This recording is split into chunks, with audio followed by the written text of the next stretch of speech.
ಒಬ್ಬ ಪಕ್ಕ ಹಿಂದೂ ಆಗಿ ಹೇಳ್ಬೇಕಾದ್ರೆ ನಮಗೆ ಜನವರಿ ಕಳೆಯೋದ್ರೊಳಗಡೆ ಕಾಂಗ್ರೆಸ್ ಪಕ್ಷ ಇನ್ನಷ್ಟು ಬಲಿಷ್ಠವಾಗುತ್ತೆ. ಕೈ ಮುಗಿದು ಪ್ರಾರ್ಥನೆ ಮಾಡ್ತೀನಿ, ದಯವಿಟ್ಟು ಭಾರತ ಅಂದ್ರೆ ಒಂದು ದೇಶ, ಆ ಭಾರತೀಯರೆಲ್ಲ ಒಂದು. ಅದು ಕೂಡ ತಪ್ಪು ಅನ್ನಕ್ಕಾಗಲ್ಲ, ಯಾಕಂದ್ರೆ ನಮ್ಮ ಕೊತ್ತೂರು ಮಂಜಣ್ಣವರು ಸುಮಾರು ಒಂದು 20-25 ವರ್ಷ ಈ ಒಂದು ಬಸ್ಗಳು ಸಮೃದ್ಧಿ ಮಂಜುನಾಥ್ ಮಾಡಿಲ್ಲ, ಇನ್ನೊಬ್ರು ಮಾಡಿಬಿಟ್ರು. ಅಭಿವೃದ್ಧಿ ಕೆಲಸಗಳು ಸ್ವಲ್ಪ ಕಮ್ಮಿ ಆಗಿರ್ಬೋದು ಅಷ್ಟೇ ಹೊರತು ಸಮೃದ್ಧಿ ಮಂಜುನಾಥರು ಅವಾಗ ಪೂಜೆಗಳೆಲ್ಲ ಮಾಡ್ತಾ ಇಲ್ವಾ, ಅವೆಲ್ಲ ಕೃಪಾ ಶಶಿಧರ್ ಅವರು ನೋಡಿ. ಕಾಶ್ಮೀರದಿಂದ ಕನ್ಯಾಕುಮಾರಿವರೆಗೂ ಕಾಂಗ್ರೆಸ್ ಪಕ್ಷ ಇದೆ. ಜನತಾ ದಳ ಅಂತಂದ್ರೆ ಓನ್ಲಿ ಕರ್ನಾಟಕ. ಸಮೃದ್ಧಿ ಮಂಜುನಾಥ್ ಅವರೆಲ್ಲ ಅಂದಿದ್ರು, ಈಗ ನನ್ನ ನಾಯಕರು ಕೊತ್ತೂರು ಮಂಜುನಾಥ್.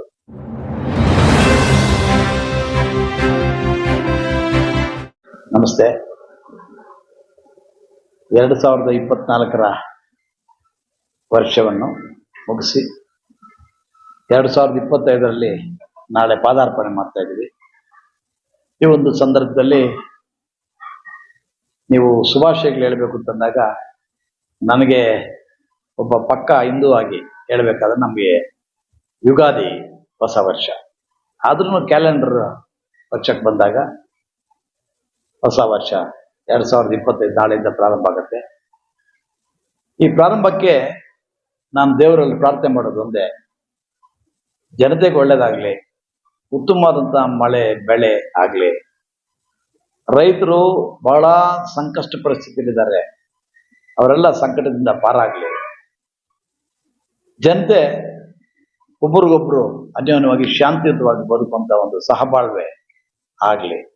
ಎಲ್ರಿಗೂ ಭಗವಂತ ಆರೋಗ್ಯ, ಭಾಗ್ಯ, ಸುಖ, ಶಾಂತಿ, ನೆಮ್ಮದಿ ಇವೆಲ್ಲ ಕೊಟ್ಟು, ಭಾರತ ಅಂದ್ರೆ ಒಂದು ದೇಶ, ಆ ಭಾರತೀಯರೆಲ್ಲ ಒಂದು ಅನ್ನುವಂತ ಒಂದು ಮನೋಭಾವದಲ್ಲಿ ಎಲ್ಲರೂ ಸಾಗಬೇಕು ಅಂತ ನನ್ನ ಸಂದೇಶ.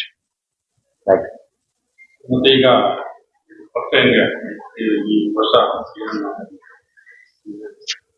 ಈಗ ಮೊನ್ನೆ ನಾನು ಹೇಳಿದ್ದೀನಿ, ರಿಪೀಟ್ ಮಾಡ್ತಾ ಇದ್ರೆ ಅದನ್ನೇ ಹೇಳ್ತಾ ಇದ್ದಾರೆ. ಜನವರಿ ತಿಂಗಳಲ್ಲಿ, ಜನವರಿ ಕಳೆಯೋದ್ರೊಳಗಡೆ ಕಾಂಗ್ರೆಸ್ ಪಕ್ಷ ಇನ್ನಷ್ಟು ಬಲಿಷ್ಠವಾಗುತ್ತೆ, ಶಕ್ತಿಯುತವಾಗತ್ತೆ. ಆಮೇಲೆ ಇಲ್ಲಿ ನಮ್ಮ ಮುಳಬಾಲ್ ತಾಲೂಕಲ್ಲೂ ಕೂಡ ಈಗ ಇವತ್ತು ಕೂಡ ನಾನು ಬೆಳಿಗ್ಗೆ ಸುಮಾರು ಹಳ್ಳಿಗಳಿಗೆ ಹೋಗಿದ್ದೆ. ಏನಂದ್ರೆ ಕ್ಯಾಲೆಂಡರ್ ಕೊಡ್ತಾ ಇದ್ದೀವಿ ಹೊಸ ವರ್ಷಕ್ಕೆ. ಈ ಹೊಸ ವರ್ಷ ಕ್ಯಾಲೆಂಡರ್ನ ಹಂಚುವಂತ ಒಂದು ಇದಕ್ಕೆ ನಾನು ಕೂಡ ಭಾಗವಹಿಸಿದ್ದೆ. ಎಲ್ಲ ಪಂಚಾಯತಿಗಳಲ್ಲೂ ಹಂಚ್ತಾ ಇದ್ದಾರೆ, ಅದ್ರಲ್ಲಿ ಕೆಲವು ಕಡೆ ಭಾಗವಹಿಸಿದ್ದೆ. ಏನು ಅಂತಂದ್ರೆ, ಯಾವ ಊರಿಗೋದ್ರೂ ಕೂಡ ಕಾಂಗ್ರೆಸ್ ಪಕ್ಷ ಇದೆ, ಅದನ್ನ ಸಜ್ಜುಗೊಳಿಸಿ ಮುಂದೆ ಕಾಂಗ್ರೆಸ್ ಪಕ್ಷ ಬರುವಂತ ಒಂದು ಜವಾಬ್ದಾರಿನ ಎಲ್ಲರೂ ತಗೋಬೇಕಾಗುತ್ತೆ. ಒಂದು ಬ್ಲಾಕ್ ಕಾಂಗ್ರೆಸ್ ಅಧ್ಯಕ್ಷರು ಅಂತ ಹೇಳ್ಬಿಟ್ರೆ ಅವರು ಒಬ್ಬರೇ ಮಾಡ್ಬಿಡೋದು ಅಂತಲ್ಲ. ಬ್ಲಾಕ್ ಕಾಂಗ್ರೆಸ್ ಅಧ್ಯಕ್ಷರು ಕೂಡ ಒಬ್ಬ ಸಾಮಾನ್ಯ ಕಾರ್ಯಕರ್ತ. ಎಲ್ಲರೂ ಕೈ ಜೋಡಿಸಿದಾಗ ಮಾತ್ರ ಪಕ್ಷದ ಸಂಘಟನೆ ಮಾಡೋಕ್ಕಾಗತ್ತೆ. ಆದ್ರಿಂದ ನಾನು ಕಾಂಗ್ರೆಸ್ ಪಕ್ಷದಲ್ಲಿದ್ದು ಕೆಲವು ಮನಸ್ತಾಪಗಳಿಗೋ, ಕೋಪಕ್ಕೋ, ತಾಪಕ್ಕೋ ಬಿಟ್ಟು ಹೋಗಿರ್ತಕ್ಕಂಥ ಎಲ್ಲ ನನ್ನ ಅಣ್ಣ ತಮ್ಮಂದ್ರನ್ನು ಕೂಡ ಕೈ ಮುಗಿದು ಪ್ರಾರ್ಥನೆ ಮಾಡ್ತೀನಿ, ದಯವಿಟ್ಟು ನಮ್ಮ ಮನೆಗಳು ಬಂದ್ಬಿಡಿ, ನಮ್ಮ ಮನೆಯನ್ನು ಸೇರ್ಕೊಳ್ರಿ, ನಾವೆಲ್ಲರೂ ಒಂದಾಗಿ ಪಕ್ಷ ಕಟ್ಟೋಣ ಅಂತ ನನ್ನ ವಿನಮ್ರ ಮನವಿ. ಕೆಲವ್ರು ಯಾರಾದ್ರೂ ಇದ್ದವ್ರು ಬರ್ತಾರೆ, ಅವ್ರನ್ನ ಹೋಗಿ ನೀವೇ ಭೇಟಿ ಮಾಡ್ಬೇಕು ಅಂತಂದ್ರೆ ಯಾರೇ ಆಗಿರ್ಲಿ ಅವ್ರ ಮನೆ ಬಾಗಿಲು ಹೋಗಿ ನಾನು ಅವ್ರನ್ನ ಕರ್ಕೊಂಡ್ ಬರುವಂತ ಜವಾಬ್ದಾರಿ ಕೂಡ ನಾನೊಬ್ಬ ಅಧ್ಯಕ್ಷನಾಗಿ ಆ ಕೆಲಸ ಮಾಡೋದಕ್ಕೆ ಸಿದ್ಧನಾಗಿದ್ದೀನಿ.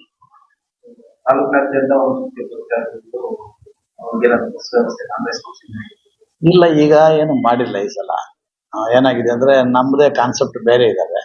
ಈಗ ಎಲ್ಲಾ ಮನೆ ಬಾಗಿಲಿಗೂ ಒಂದು ಕ್ಯಾಲೆಂಡರ್ ತಲುಪಿಸುವಂತದ್ದು ಮಾಡ್ತಾ ಇದ್ದೀವಿ ಹೊಸ ವರ್ಷಕ್ಕೆ. ಆಗ ನಮ್ಮ ಕೊತ್ತೂರು ಮಂಜಣ್ಣವರು ಸುಮಾರು ಒಂದು 20-25 ವರ್ಷ ಈ ಒಂದು ಬಸ್ಗಳು ಹಾಕುವಂತ ಒಂದು ಕಾರ್ಯಕ್ರಮ ಮಾಡಿಸ್ಕೊಂಡ್ ಬಂದಿದ್ದಾರೆ. ಈಗ ಸದ್ಯಕ್ಕೆ ಯಾವುದು ಅಂತ ಇದನ್ನ ಇಟ್ಕೊಂಡಿಲ್ಲ. ಹೊಸ ವರ್ಷನು ಚುನಾವಣಾ ಸಂದರ್ಭದಲ್ಲಿ ಒಂದು ಬಸ್ಗಳೆಲ್ಲ ಹಾಕ್ತಾರೆ, ಮತ್ತೆ ಯಾರು ಪತ್ತೆನೇ ಇರಲ್ಲ. ಅಲ್ಲ, ಅದು ಕೂಡ ಸಹಜವಾಗಿ ನಿಜ ಇರುತ್ತೆ. ಯಾಕಂತಂದ್ರೆ ಯಾರೇ ಆಗಿರ್ಲಿ ಚುನಾವಣೆಯಲ್ಲಿ ಸ್ಪರ್ಧಿಸಿದವರು ಲಕ್ಷಾಂತರ ಕೋಟ್ಯಾಂತರ ರೂಪಾಯಿನೆಲ್ಲ ಖರ್ಚು ಮಾಡಿ ಇದು ಮಾಡಿರ್ತಾರೆ. ಅವ್ರಿಗೆ ಆರ್ಥಿಕವಾಗಿ ಕೂಡ ಸ್ವಲ್ಪ ಚೇತರಿಸಿಕೊಳ್ಳುವಂತ ಒಂದು ಶಕ್ತಿ ನಾವು ಕೊಡ್ಬೇಕಾಗುತ್ತೆ, ಸಮಯ ಕೊಡ್ಬೇಕಾಗತ್ತೆ. ಅದು ಕೂಡ ತಪ್ಪು ಅನ್ನಕ್ಕಾಗಲ್ಲ, ಯಾಕಂದ್ರೆ ಅವ್ರವ್ರ ತೂಕ ಅವ್ರವ್ರಿಗೆ ಗೊತ್ತಾಗತ್ತೆ. ಇರ್ಲೂಬಹುದು, ಅದು ಕೂಡ ಒಂದು ಇದಿರ್ಬೋದು. ಮಾತ್ರ ಬಸ್ ಹಾಕ್ತಾರೆ, ಮತ್ತೆ ಅಲ್ಲ, ಈಗ ಬೇರೆ ಏನಾದ್ರೂ ಅವ್ರಿಗೂ ಕೂಡ ರಾಜಕೀಯದಲ್ಲಿ ಬಂದು ಇಲ್ಲೇನಾದ್ರೂ ಸರ್ವಿಸ್, ಸಮಾಜ ಸೇವೆ ಮಾಡ್ಬೇಕು ಅನ್ನೋದು ಕೂಡ ಯಾರಾದ್ರೂ ರಾಜಕೀಯ ಈ ಆಕಾಂಕ್ಷೆ ಆಸೆ ಇಟ್ಕೊಂಡೇ ಬರ್ತಾರೆ. ಏನು ಇಲ್ಲದೆ ಬಂದು ಖರ್ಚು ಮಾಡ್ಕೊಂಡೇ ಇದ್ದು ಇಲ್ಲೇನೋ ಇರೋಕ್ಕೆ ಕೂಡ ಸಾಧ್ಯ ಆಗಲ್ವಲ್ಲ. ಯಾಕಂದ್ರೆ ಪ್ರಕೃತಿ ನಿಯಮನೂ ಅದು. ಏನಂತಂದ್ರೆ ಇವಾಗ ನಾವು ಒಂದು ಗಿಡನ ನೆಟ್ಟು ಅದಕ್ಕೆ ನೀರು ಆಮೇಲೆ ಗೊಬ್ಬರ ಕೊಟ್ಟಾಗ ಅದ್ರಲ್ಲಿ ಬರ್ತಕ್ಕಂಥ ಫಲ ನಾವು ಅಪೇಕ್ಷೆ ಮಾಡೋದು ಅಸಹಜವಾಗಿರುತ್ತೆ. ಅದೇ ರೀತಿ ರಾಜಕೀಯದಲ್ಲಿ ಕೂಡ ಏನೋ ಸಮಾಜ ಸೇವೆಯನ್ನು ಮಾಡಿಕೊಂಡು ಖರ್ಚು ಮಾಡಿದಾಗ ನಾಳೆ ಮುಂದಿನ ಚುನಾವಣೆಗಳಲ್ಲಿ ನನ್ಗೆ ಅದು ಸಹಕರಿಸುತ್ತೆ ಅನ್ನೋ ಭಾವ ಇರ್ಬೋದು. ಅದೇನು ಟೊಳ್ಳಾಕುವಂಥದ್ದಲ್ಲ. ಈಗ ಈ 3 ದಿವಸದಲ್ಲಿ ನಮ್ಮ ಆರ್ಥಿಕ ಮಟ್ಟಿಗೆ ಈಗ ಎಲ್ಲ ಕಡೆನೂ ಅಭಿವೃದ್ಧಿ ನಡೀತಾ ಇದೆ. ಯಾವ MLA ಇದ್ರು ಇವಾಗ ನಾವು ಸಮೃದ್ಧಿ ಮಂಜುನಾಥ್ ಮಾಡಿಲ್ಲ, ಇನ್ನೊಬ್ರು ಮಾಡಿಬಿಟ್ರು ಅಂತೆಲ್ಲ ಹಂಗೆಲ್ಲ ದೂರ ಹೇಳಕ್ಕಾಗಲ್ಲ. ಯಾಕಂದ್ರೆ ಸಹಜವಾಗಿ ಎಲ್ಲ ಕಡೆನೂ ಅಭಿವೃದ್ಧಿ ಸಹಜವಾಗಿ ನಡೀತಾ ಇದೆ. ಅದ್ರ ಜೊತೆಗೆ ಇವಾಗ ಹೆಚ್ಚಿಗೆ ಏನಾಗಿದೆ ಅಂತಂದ್ರೆ ಸಾಮಾನ್ಯ ಜನರ ಕೈಗೆ ದುಡ್ಡು ಹೋಗುವಂತ ಒಂದು ಕೆಲಸ ನಮ್ಮ ಕಾಂಗ್ರೆಸ್ ಸರ್ಕಾರ ಮಾಡಿದೆ. ಇದು ಜನಗಳಿಗೋಸ್ಕರ ಸರ್ಕಾರ, ಜನಗಳಿಗಾಗಿ ಸರ್ಕಾರ, ಜನಗೋಸ್ಕರ ಇಲ್ಲ ಸರ್ಕಾರ. ಆ ನಿಟ್ಟಿನಲ್ಲಿ 5 ಗ್ಯಾರಂಟಿಗಳೇನು ಕೊಟ್ಟಿದ್ದೀವೋ ಈ 5 ಗ್ಯಾರಂಟಿಗಳ ಮುಖಾಂತರ ಪ್ರತಿ ಗ್ರಾಮಕ್ಕೂ ಪ್ರತಿ ಮನೆಗೂ irrespective of party, irrespective of caste and grade ಹೋಗ್ತಾ ಇದೆ. ನಿಜವಾಗ್ಲೂ ಇವತ್ತು ಗ್ರಾಮಾಂತರ ಮಟ್ಟದಲ್ಲಿ ಏನು ಬಡ ಜನರಿದ್ದಾರೆ ಅವರ ಸ್ಥಿತಿ ಸುಧಾರಿಸಿದೆ.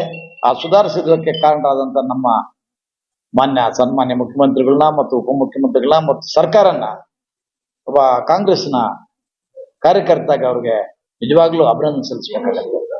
ಇವತ್ತು ಅಮೆರಿಕ ದೇಶದಲ್ಲಿ ಇಂಗ್ಲೆಂಡ್ ದೇಶದಲ್ಲಿ ಪಾರ್ಲಿಮೆಂಟ್ ಅಲ್ಲಿ ಚರ್ಚೆ ಬಂದಿದೆ ನಮ್ಮ ಕರ್ನಾಟಕದಲ್ಲಿ ಆಗ್ತಾ ಇರತಕ್ಕಂಥ ಪಂಚ ಗ್ಯಾರಂಟಿ. ಅಷ್ಟೊಂದು ಉತ್ತಮವಾದಂಥ ಕಾರ್ಯಕ್ರಮ ಆಗಿದೆ.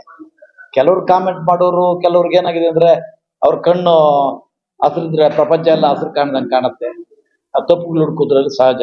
ಆಮೇಲೆ ಇಂಥ ದೊಡ್ಡ ಕಾರ್ಯಕ್ರಮ ಮಾಡಿದಾಗ 1 ತಿಂಗಳು ಲೇಟ್ ಆಗೋದು ಅಥವಾ ಸ್ವಲ್ಪ ಡಿಲೇ ಆಗೋದು ಅವೆಲ್ಲ ಆಗುತ್ತೆ. ಆದ್ರೂ ಕೂಡ ಅಷ್ಟೊಂದು ಕೋಟ್ಯಾಂತರ ರೂಪಾಯಿಯನ್ನು ಇವತ್ತು ಈ ಯೋಜನೆಗೆ ಮಾಡಿರ್ತಕ್ಕಂಥ ಸರ್ಕಾರಕ್ಕೆ ನಿಜವಾಗ್ಲೂ ನಾನು ಅಭಿನಂದನೆ ಮಾಡೋದಕ್ಕೆ ಇಚ್ಛೆ ಪಡ್ತೀನಿ. ಯಾವುದೇ ಅಪೂರ್ತಿ ಆಗ್ತಾ ಇಲ್ಲ ಯಾವ್ದು ಹೇಳಿ? ಗ್ಯಾರಂಟಿ ಯೋಜನೆಗಳಿಂದ ಅಪೂರ್ತಿ ಇಲ್ಲ ಸೀದಾ ಇಲ್ಲ ಅಂತಲ್ಲ. ಅಭಿವೃದ್ಧಿ ಕೆಲಸಗಳು ಸ್ವಲ್ಪ ಕಮ್ಮಿ ಆಗಿರ್ಬೋದು ಅಷ್ಟೇ ಹೊರತು ಆಗದೆ ಏನಿಲ್ಲ.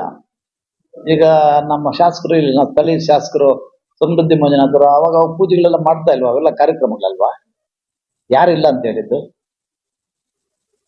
ನಡೀತಾ ಇದ್ದಾವೆ.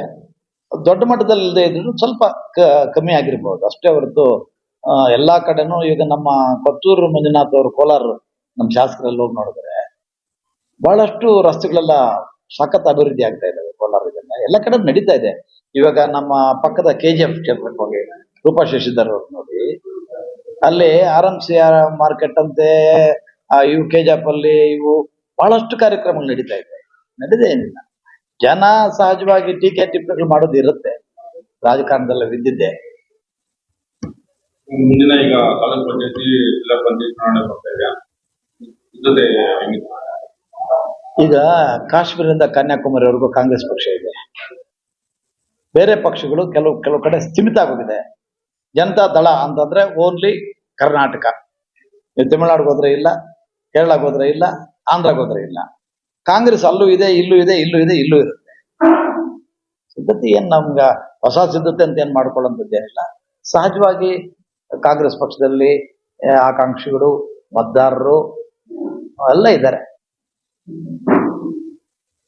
DK ಶಿವಕುಮಾರ್ ಅವ್ರನ್ನ ಭೇಟಿ ಮಾಡಿದ್ವಿ. ವಿಶೇಷವಾಗಿ ಕೆಲವು ರಾಜಕೀಯದಲ್ಲಿ ಕೆಲವೆಲ್ಲ ಕೂಡ ನಾವು ಇದು ಮಾಡೋಕ್ಕಾಗಲ್ಲ. ಬಟ್ ನಮಗೆ ನಮ್ಮ ನಾಯಕರಿಗೆ ನಾವು ನಾಯಕರು ಅಂತ ಅಂದ್ಕೊಂಡಿರೋರಿಗೆಲ್ಲ ಒಳ್ಳೇದಾಗತ್ತೆ. ಈಗ ನನ್ನ ನಾಯಕರು ಕೊತ್ತೂರು ಮಂಜುನಾಥ್, ಡೆಫಿನೆಟ್ ಆಗಿ ಅವ್ರಿಗೆಲ್ಲ ಒಳ್ಳೇದಾಗತ್ತೆ. ಮುಂದಿನ ದಿನದಲ್ಲಿ ಉತ್ತಮವಾದಂಥ ಭವಿಷ್ಯ ಇದೆ. ಕೇಳ್ಕೊಳ್ತಾ ಇದೆ ಏನು ಕ್ಷೇತ್ರ ಬದಲಾವಣೆ ನಾವು ತಿಳಿದೇ ಇರ್ತಕ್ಕಂಥ ವಿಷಯಗಳಲ್ಲಿ ಕಾಮೆಂಟ್ ಮಾಡೋದು ಕರೆಕ್ಟ್ ಅಲ್ಲ. ಪಕ್ಕ ನಮ್ಗೆ ಗೊತ್ತಿಲ್ಲ, ಅಂತೆ ಕಂತೆ ಅನ್ನೋದನ್ನು ನಾವು ಮಾತಾಡೋದು ಬೇಡ. ಅಲ್ಲ ಸರ್, ನಮ್ಮ ಹಾಲಿ ಶಾಸಕರು ಸಮೃದ್ಧಿ ಮಂಜುನಾಥ್ ಅವರೆಲ್ಲ ಅಂದಿದ್ರು ಅದು ಅವ್ರಿಗೆ ಗೊತ್ತಿರ್ಬೋದು, ಯಾಕಂದ್ರೆ ರಾಜಕೀಯ ನೀವು ಒಂದು ವಿಂಗಡಣೆ ಆಗತ್ತೆ. ಅಲ್ಲ, ಕ್ಷೇತ್ರ ಇವಾಗ ಏನಾಗತ್ತೆ ಅಂದ್ರೆ ಮಹಿಳಾ ಇದಕ್ಕೆ ಮೀಸಲಿಡಬೇಕಾಗಿದೆ. ಅವಾಗ ಕೆಲವು ಕ್ಷೇತ್ರಗಳು ಜಾಸ್ತಿ ಆಗತ್ತೆ, ಜನರಲ್ ಆಗತ್ತೆ ಅಂತ ನಾನು ಹೇಳ್ತಾ ಇಲ್ಲ. ಯಾವ್ದಾಗತ್ತೋ ನಮ್ಗೆ ಅಷ್ಟು ಅಂತೇಳಿ ಗೊತ್ತಿಲ್ಲ. ಬಟ್ ಒಂದಂತೂ ನಿಜ, ಏನು ಇವಾಗ ಕೇಂದ್ರ ಸರ್ಕಾರ ಮಹಿಳೆಯರಿಗೆ ಮೀಸಲು ಒಪ್ಪಿಗೆ ಆಗಿದೆಯೋ ಆ ಹಿನ್ನೆಲೆಯಲ್ಲಿ ಕಾನ್ಸ್ಟಿಟ್ಯೂನ್ಸೀಸ್ ಚೇಂಜಸ್ ಆಗತ್ತೆ.